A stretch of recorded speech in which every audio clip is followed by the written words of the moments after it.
마태복음 17장 24절에서 27절까지 말씀입니다.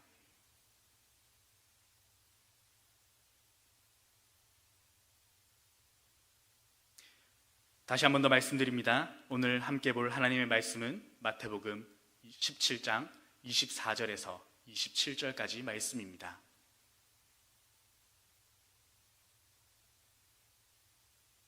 한 절씩 교독하시겠습니다. 가버나움에 이르니 반세겔 받는 자들이 베드로에게 나와 이르되 너희 선생은 반세겔을 내지 아니하느냐.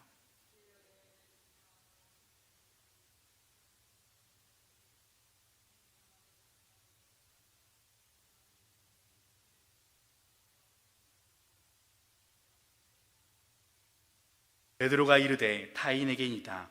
예수께서 이르시되 그렇다면 아들들은 세를 면하리라. 그러나 우리가 그들이 실족하지 않게 하기 위하여 내가 바다에 가서 낚시를 던져 먼저 오르는 고기를 가져 입을 열면 돈 한 세겔을 얻을 것이니 가져다가 나와 너를 위하여 주라 하시니라. 아멘. 함께 옆에 분들과 고백하겠습니다. 사랑하고 축복합니다.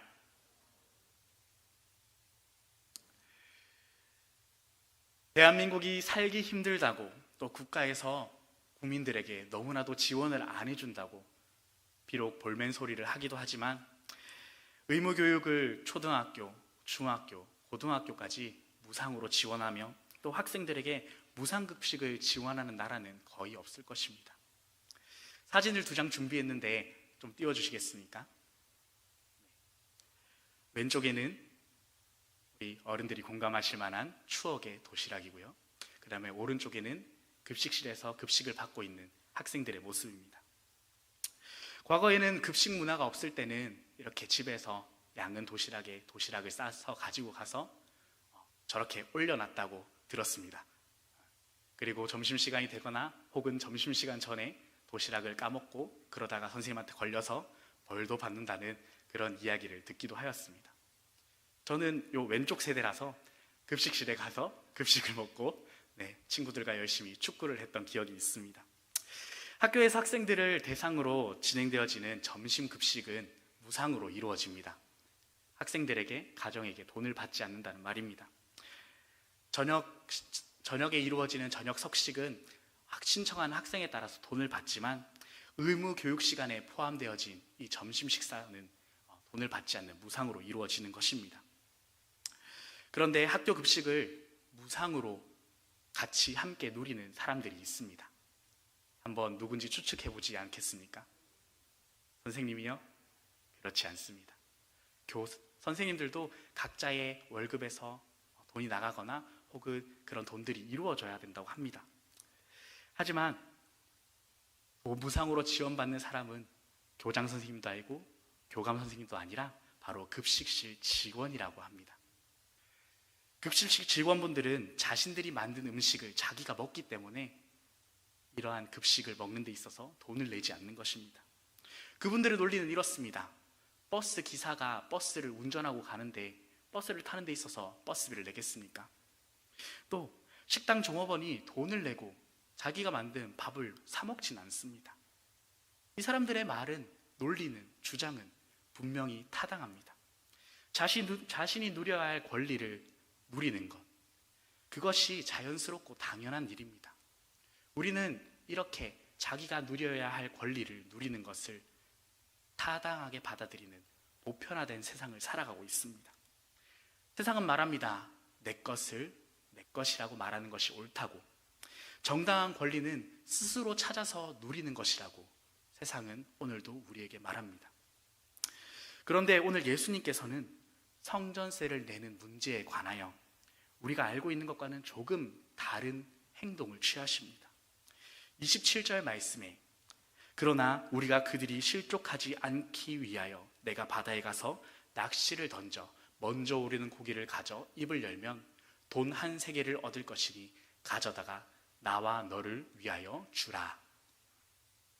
자기 권리를 위하여 자기 권리에 타당하게 행동하는 것이 아니라 상대방이 실족하지 않기 위하여 행동하라 말씀하시고 또 그것을 위하여 예수님께서는 자신이 가지고 있던, 자신이 당연히 누려야 할 권리를 포기하는 행동을 행하십니다. 우리가 오늘 이 말씀을 볼 때는 성도들이 이 땅을 살아가면서 자신의 기득권도 챙기지 않고 포기할 수 있는 넓은 마음과 아량을 가져야 한다는 마치 일반적인 교훈을 얻고 돌아갈 수가 있습니다.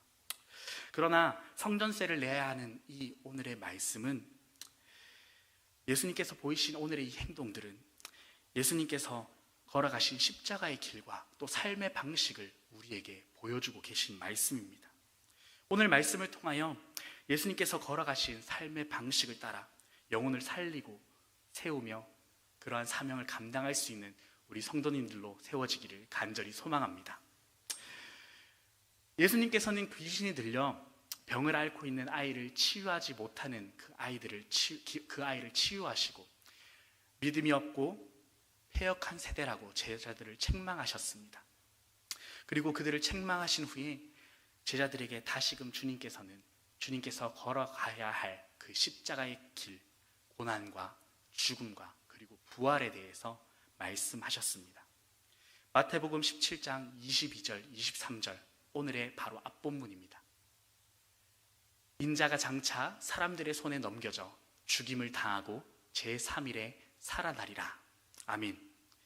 예수님께서는 처음에 제자들에게 십자가의 고난과 죽음과 부활에 대해서 말씀하셨었습니다. 처음 예수님께서 이 말씀을 하셨을 때 제자들의 반응이 무엇인지 기억하고 계십니까? 바로 말도 안 되는 일이라고 제자들이 반발했습니다. 특히 베드로는 더욱 심했죠. 예수님께 주님, 그렇게 하지 마십시오. 그게 무슨 말입니까? 그런 일은 절대 일어나지 않을 것입니다 라고 큰 소리치며 외쳤습니다. 왜냐하면 제자들이 생각하고 있던 예수님의 모습은 로마의 압제를 물리치고 이스라엘의 왕이 되는 정치적 메시아를 꿈꿨기 때문입니다. 예수님이 왕이 되어야 예수님을 따르는 자신들도 승승장구하게 될 텐데, 제자들에게 있어서 예수님의 죽음은 결코 상상할 수 없는 일이었기 때문입니다. 그러나 예수님은 그런 베드로와 제자들을 책망하시며 다시 한 번 더 주님께서 가셔야 하는 그 십자가의 길에 대해서 분명히 가르치셨습니다. 예수님께서 선포하신 하나님의 나라는 십자가의 길로 완성되어진다는 것을 분명히 선포하신 것입니다. 그런데 이번에 예수님께서 제자들에게 십자가의 죽음과 고난과 부활에 대해서 가르치실 때 제자들의 반응은 조금 달랐습니다. 23절 말씀에 보면 제자들이 매우 근심하였다라고 합니다. 예수님께서 처음에 십자가의 길에 대해서 말씀하실 때 제자들은 예수님께서 도대체 왜 저러시지? 라는 의문을 가졌습니다. 그러나 예수님께서 재차 십자가의 고난과 죽음과 부활에 대해서 말씀하시니 제자들은 점점 그 일이 현실이 될까 두려워하고 불안해지기 시작했습니다. 왜 예수님께서 이러한 말씀을 하신 것인가? 예수님께서는 정말 죽으신 것일까? 그리고 예수님께서 죽으신다면 우리는 앞으로 어떻게 될까와 같은 두려움과 불안들이 제자들을 엄습하기 시작한 것입니다. 그러한 상황 속에서 이제 예수님과 제자들은 오늘 말씀 속에 가버나움이라는 도시로 몸을 옮기게 됩니다. 예수님과 제자들이 가버나움에 도착하게 되고 그 가버나움에서 이제 성전 세금과 관련된 문제를 그들은 맞닥뜨리게 됩니다. 함께 마태복음 17장 24절 말씀을 읽도록 하겠습니다. 시작. 가버나움에 이르니 반세겔 받는 자들이 베드로에게 나와 이르되 너의 선생은 반세겔을 내지 아니하느냐. 아멘. 예수님께서 제자들과 함께 가버나움이라는 도시에 이르렀습니다.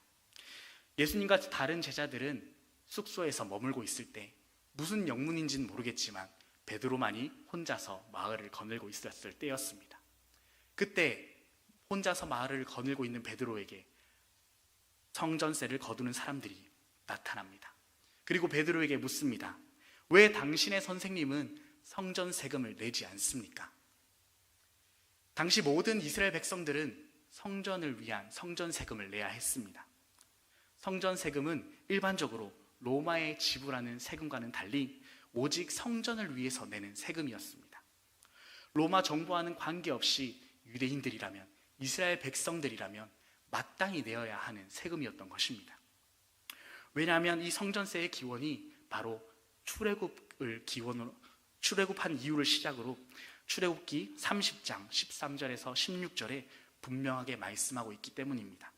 생명의 속전을 드리는 것에 유래되어 있습니다. 출애굽기 30장 13절에서 16절 말씀입니다. 읽을 때 빨간색으로 되어 있는 부분을 집중해서 한번 보시기 바랍니다. 제가 읽도록 하겠습니다. 무릇 계수 중에 드는 자마다 성소의 세겔로 반세겔을 낼지니 한 세겔은 20게라라. 그 반세겔을 여호와께 드릴지며 계수 중에 드는 모든 자 곧 20살 이상 된 자가 여호와께 드리되 너희의 생명을 대속하기 위하여 여호와께 드릴 때에 부자라고 반세겔에서 더 내지 말고 가난한 자라고 덜 내지 말지며 너는 이스라엘 자손에게서 속전을 취하여 회막 봉사에 쓰라. 이것이 여호와 앞에서 이스라엘 자손이 기념되어서 너희 생명을 대속하리라. 아멘. 하나님께서는 이스라엘 백성들 중에서도 20세 이상 된 남자들에게 생명의 속전을 하나님께 드려야 한다고 분명히 말씀하셨습니다. 이것이 시간이 지남에 따라서 이 속전은 성전을 유지하는 것과 보수하는 데 쓰이게 되었습니다. 그들은 매년 이 세금을 통하여 예루살렘 성전을 보수하고 유지하는 데 사용하였습니다. 그래서 모든 이스라엘 사람들은 성전을 위하여 세금으로 반세겔을 지불해야 했습니다. 세겔은 유대인들이 성소에서 쓰는 화폐 단위로 일반 노동자들의 이틀치에 해당하는 돈이었습니다. 이 성전세는 보통 6월절 한 달 전부터 시작하여 성전 세겔을 거두는 사람들이 돈을 모으게 되는데 지방에서 그 돈을 모아서 예루살렘으로 보내서 예루살렘 성전을 위하여 사용되었습니다. 이처럼 성전세를 거두는 사람들은 늘 자신들이 했던 그러한 모습에 따라서, 전통에 따라서 베드로에게 와서 예수님께도 성전세를 낼 것을 요구하고 있는 것입니다. 그런데 베드로의 반응이 참 신기합니다. 왜 너희의 선생은 성전세를 내지 않느냐라는 질문에 베드로는 예수님께 물어보지도 않고 당연히 우리 예수님도 성전세를 드릴 것입니다 라고 대답을 합니다. 그리고는 예수님께로 달려갑니다. 예수님께서 성전세를 내야 하는데 예수님께 물어보지 않고 대답하는 베드로의 모습은 우리는 의문이 생길 수밖에 없습니다. 그러나 더 의문스러운 것은, 우리를 더욱더 놀랍게 하는 것은 숙소로 도착한 베드로를 맞이하는 예수님의 모습입니다. 베드로가 집에 들어와 예수님께 도착했을 때 베드로가 어떠한 말도 하기 전에 예수님께서 먼저 베드로에게 이렇게 물으십니다. 시몬아, 너는 어떻게 생각하느냐? 세상의 왕들이 관세나 국세를 누구한테서 받아내느냐? 자기 자녀한테서 받느냐? 아니면 남한테서 받느냐? 당시의 사회는 왕이 다스리고 있는 왕권 사회였습니다. 왕이 나라의 주인이 되는 시대였습니다. 이스라엘 백성들의 로마의 속국으로 로마 황제를 주로 모시며 로마에 세금을 내야 했습니다. 그런데 그런 왕의 나라에 살면서도 왕에게 세금을 내지 않는 무리가 존재했습니다. 누구겠습니까? 바로 왕의 자녀들이었습니다. 왜냐하면 왕의 것이 바로 왕의 자녀의 것이었기 때문입니다. 베드로는 이런 갑작스러운 예수님의 질문에 정답을 이야기합니다. 남에게서 세금을 받습니다. 그런 베드로의 대답을 듣고 예수님께서는 다시금 말씀합니다. 그러면 자녀들은 세금을 면제받는 것이다. 예수님께서 베드로에게 하신 질문은 오늘 민주주의를 살아가고 있는 우리들은 조금 이해하기는 어렵지만 당시 왕권 사회를 살아가고 있는 사람들이라면 누구나 이해할 수 있는 쉬운 질문이었습니다. 그런 쉬운 질문을 통하여 예수님께서는 베드로와 제자들이 스스로 예수님께서는 성전에 세금을 내지 않는 하나님의 아들이심을 인정하게 하고 깨닫게 하는 질문을 하신 것입니다. 성전은 하나님께서 이스라엘 백성들을 위하여 하나님의 임재를 경험하게 하는 장소였습니다. 하지만 반대로 이스라엘 백성들이 하나님을 위하여, 하나님과 만나기 위하여 그 건물을 지은 것이기도 합니다. 성전을 통하여 하나님의 임재를 경험하고 하나님을 만나는 곳이 바로 성전이었습니다. 그렇기 때문에 이 성전의 주인이 누구였습니까? 바로 하나님이셨습니다. 그런데 우리 예수님께서는 누구십니까? 바로 살아계신 하나님의 아들이셨습니다. 왕의 자녀들이 왕에게 세금을 내지 않는 것처럼 살아계신 이 하나님의 아들 예수 그리스도께서는 세금을 낼 필요가 없다고, 성전세를 낼 필요가 없다고 제자들에게 말씀하신 것입니다.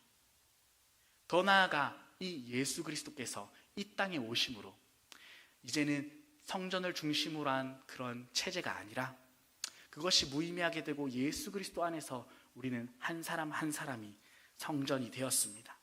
더 이상 예수님께서 계시기 때문에 우리는 예루살렘 성전으로 찾아가서 하나님을 만날 필요도 없게 되었고, 하나님을 위해 성전세를 낼 필요도 없게 되었습니다. 예수님 안에서 우리는 언제 어디서나 주님께 예배드릴 수 있게 되었습니다. 그런데 주님께서 그 이후에 27절 말씀에 무엇이라 말씀하십니까? 다음과 같이 말씀하십니다. 그들이 실족하지 않게 하기 위하여 나와 너희를 위하여 주라. 예수님은 우리가 그들을 실족하지 않게 하기 위하여 성전세를 내라 라고 말씀하십니다.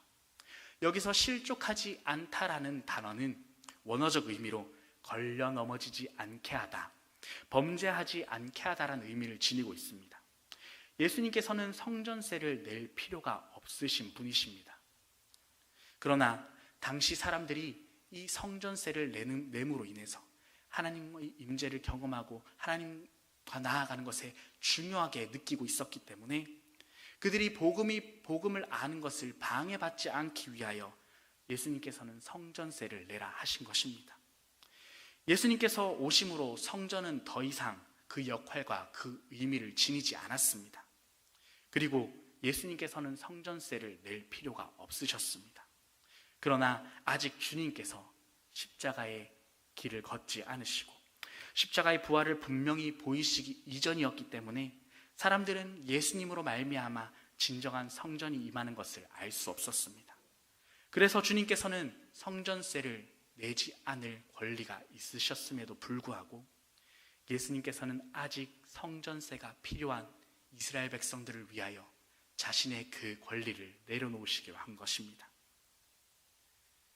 예수님께서는 주님께서 당연히 누려야 할 면세의 권리를 포기하시고 이스라엘 백성들을 위하여 그들을 시험에 빠뜨리지 않기 위하여 세금을 내기로 하신 것입니다.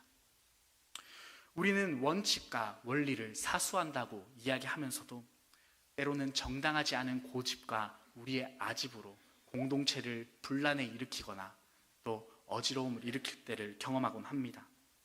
이러한 사람들은 예수님께서도 당시 사회의 시스템과 또 문제에 대하여 충격적이고 혁신적인 행보를 보였다면서 성경의 여러 가지 사건들을 자기의 입맛대로 가져와서 이야기하곤 합니다. 주로 안식일의 병자를 고치신 사건이라든지 성전을 뒤엎고 또 성전을 헐라라고 말씀하신 사건과 같은 말씀들 말입니다. 그런데 이러한 사건들은 자신의 행동을 정당하게 하기 위하여 하신 것이 아니라 올바른 복음의 선포를 위하여 주님께서 그렇게 행동한 것이었습니다. 우리는 우리의 고집을 세우는 것과 우리의 권리를, 원칙을 준수하는 것의 그 차이를 혼동해서는 안 됩니다. 사도 바울도 마찬가지였지 않습니까? 갈라디아 5장 2절 말씀을 한번 보시기 바랍니다. 너희가 만일 할례를 받으면 그리스도께서 너희에게 아무 유익이 없으리라. 사도 바울은 할례를 받는 것에 대해 강력하게 책망을 하면서도 사도행전 16장을 보게 되면 유대인들이 오해로 인해서 복음의 전파에 방해받지 않도록 디모데에게 할례를 베풀기도 하였습니다. 우리는 때로는 복음을 증거하기 위함보다 우리의 안전과 편안함을 지키기 위해, 다시 말해 우리가 마땅히 누려야 한다고 생각하는 그 권리를 지키기 위해 하나님께서 허락하여 주신 예수님 제자의 권리, 그리고 하나님의 은혜의 권리, 복음의 증거의 권리를 외면하기도 합니다. 왜 우리의 삶과 사고방식이 믿음 없는 세상 사람들과 크게 다르지 않을까요? 신앙생활을 오래 하고도 신앙의 연수가 채워짐으로 인해서 집사, 권사, 장로가 됨에도 불구하고 우리는 여전히 강팍하고 더욱 완고해지고 이기적인 모습이 남아있을 때가 무엇이겠습니까? 우리의 삶과 사고방식이 신앙 따로, 우리의 삶 따로가 될 수밖에 없는 가장 큰 이유는 더 귀중한 가치를 발견함에도 불구하고 그것을 포기하는 것이 아니라 더 그것을 취하기 위해서 낮은 자리로 나아가지 않기 때문입니다. 우리 주님께서는 더 귀한 그 복음의 가치 앞에서 우리가 지고 있는 것들을 포기하고 낮은 자리, 섬김의 자리로 나아가라고 우리에게 몸소 보여주고 계신 것입니다. 권리를 포기하는 것은 굉장히 어렵게 느껴집니다. 왜냐하면 우리가 쥐고 있는 것들을 손에 놓았을 때 우리의 빈손에 느껴져 있는 이 허전함을 우리는 알고 있기 때문입니다. 그러나 포기하는 것은, 우리가 쥐고 있는 이 손을 놓는 것은 잃어버리는 것이 아닙니다. 바로 포기하는 그 순간부터 바로 하나님께서 우리의 비어져 있는 이 손을 굳게 잡으실 것이기 때문입니다. 우리가 이 손을 놓는 순간, 우리가 우리의 권리를 포기하는 그 순간에 하나님의 것이 우리의 것이 되기 때문입니다. 27절에 성전세를 마련하는 방법을 보십시오. 27절 말씀입니다. 사람의 생각으로는 도저히 할 수 없는 방법이 등장합니다. 내가 바다에 가서 낚시를 던져 먼저 오르는 고기를 가져 입을 열면 돈 한 세겔을 얻을 것이니 가져다가 나와 너를 위하여 주라. 아멘. 반세겔은 노동자의 이틀치에 해당하는 돈이라 하였습니다. 이틀만 일하면 금방 벌 수 있었던 돈이었던 것입니다. 하지만 예수님께서는 이틀을 기다리지 않으시고 오히려 놀라운 이적을 통하여 일하십니다. 주님께서 왜 이렇게 놀라운 이적을 보여주셨겠습니까? 물고기 입에서 돈이 나온다는 것은 사람의 생각으로는 전혀 있을 수 없는 일이었습니다. 그것은 자신의 권리를 내려놓고 헌신과 섬김으로 자신의 것을 내어놓을 때 하나님께서 그것을 채워주심을 분명히 우리에게 보여주신 것입니다. 오늘 예수님께서 보이신 말과 이 행동에는 그 행동을 잘 보여주는 또 다른 신약의 말씀이 있습니다. 빌립보서 2장 5절에서 11절까지의 말씀입니다. 제가 읽도록 하겠습니다. 너희 안에 이 마음을 품으라. 곧 그리스도 예수의 마음이니 그는 근본 하나님의 본체시나 하나님과 동등됨을 취할 것으로 여기지 아니하시고 오히려 자기를 비워 종의 형체를 가지사 사람들과 같이 되셨고 사람의 모양으로 나타나사 자기를 낮추시고 죽기까지 복종하셨으니 곧 십자가에서 죽으심이라. 아멘. 예수님께서 어떤 분이셨습니까? 하나님과 동일한 분이셨습니다. 모든 권리를 가지신 분이셨습니다.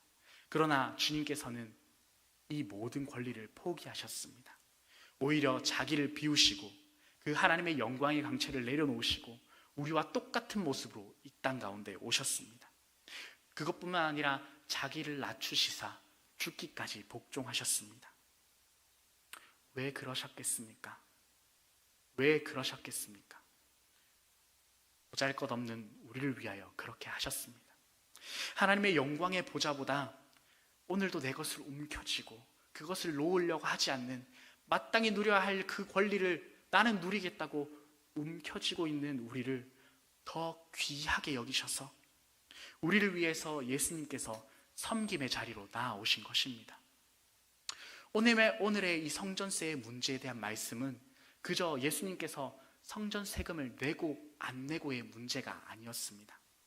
성전의 주인이신 예수님께서 기꺼이 성전을 위하여 세금을 내고 그 또 놀라운 겸손을 바탕으로 십자가의 길과 예수님을 따라 살아가는 그리스도인들이 오늘날 어떻게 살아가야 할지 그 방식에 대해서 우리에게 말씀하신 것입니다. 오늘 말씀은 십자가의 고난과 죽음과 그 부활을 두려워하는 제자들에게 선포되어진 말씀입니다. 그리고 그 제자들에게 놀라운 이적을 보이셨습니다. 그것은 자신의 권리를 당연하다고 마땅히 여기는 것이 아니라 복음을 위하여 이웃을 위하여, 섬김을 위하여 그 권리를 내려놓을 때 주님께서 그러한 사람들을 위하여, 우리 오늘날을 살아가는 성도를 위하여 풍족히 채우시고 인도하신다는 것입니다. 그렇기에 주님께서는 오늘도 그 십자가의 고난 앞에 그 주님의 길을 따라갈 때 그것을 두려워하지 말라고 말씀하고 계신 것입니다. 하나님이 없다고 이야기하는 이들에게는 낮은 자리로 나아가는 것이, 마땅히 쥐고 있는 그 권리를 포기하는 것이 어리석은 일이고 멍청해 보이는 일일지도 모르겠지만, 믿음으로 행하는 포기와 섬김과 헌신에는 하나님께서 예비하시는 놀라운 풍성한 열매들이 우리에게 맺힌다는 것을 말씀하고 있습니다. 누구든지 나를 따라오려거든 자기를 부인하고 자기 십자가를 지고 나를 따를 것이니라. 주님께서는 이미 앞서 말씀하셨습니다. 주님은 하나님을 신뢰하고 기꺼이 십자가를 지고 가는 이들의 모든 삶 가운데 그 길을 담대히 걸어가라고 우리를 말씀하십니다. 어느 신학교 교수는 예수님의 삶에 대해서, 그리스도인의 삶의 윤리에 대해서 그것이 수력 발전소와 같다고 이야기하였습니다. 높은 곳에서 떨어지는 물이 낮은 곳으로 떨어질 때 그것은 전기를 일으킵니다.